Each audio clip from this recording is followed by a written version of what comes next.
Hi, இப்போ நம்ம ஸ்டாக்ஹோமில் இருக்கிற விக்டோரியா ஹியூசெட்ங்கிற இடத்துக்கு தான் வந்திருக்கோம். இந்த இடத்தோட மெயின் அட்ராக்ஷனே இந்த ஜெயண்ட் வாட்டர் லில்லிஸ் தான்.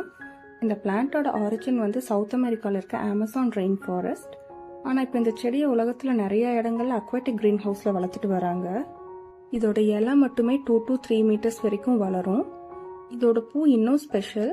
பூக்கிற ஃபர்ஸ்ட் நாள் வந்து ஒயிட் கலர்லையும் அதே பூ நெக்ஸ்ட் நாள் வந்து லைட் பிங்க் கலர்லையும் மாறிடுது. மோஸ்ட்லி நைட் டைமில் தான் பூக்குன்னு சொல்கிறாங்க.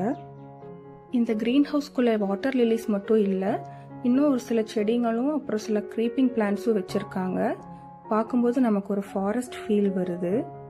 இந்த க்ரீன் ஹவுஸ் வந்து ஒரு பொட்டானிக்கல் கார்டனுக்குள்ளே லொக்கேட் ஆயிருக்கு. கார்டனுக்குள்ளே வரக்கு எந்த ஒரு என்ட்ரி ஃபீஸும் தேவையில்லை. ஆனால் இந்த க்ரீன் ஹவுஸ்குள்ளே வரதுக்கு 25 ஸ்வீடிஷ் க்ரோனாஸ் per person சார்ஜ் பண்ணுறாங்க.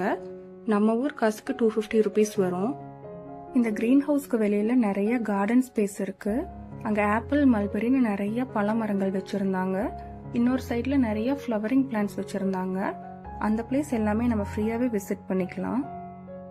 நீங்க ஸ்டாக்ஹோம்ல இருந்தீங்கன்னா கண்டிப்பா விசிட் பண்ணுங்க. என் வீடியோ பிடிச்சிருந்தனா லைக் பண்ணி சப்ஸ்கிரைப் பண்ணிக்கோங்க. தேங்க்ஸ் ஃபார் வாட்சிங்.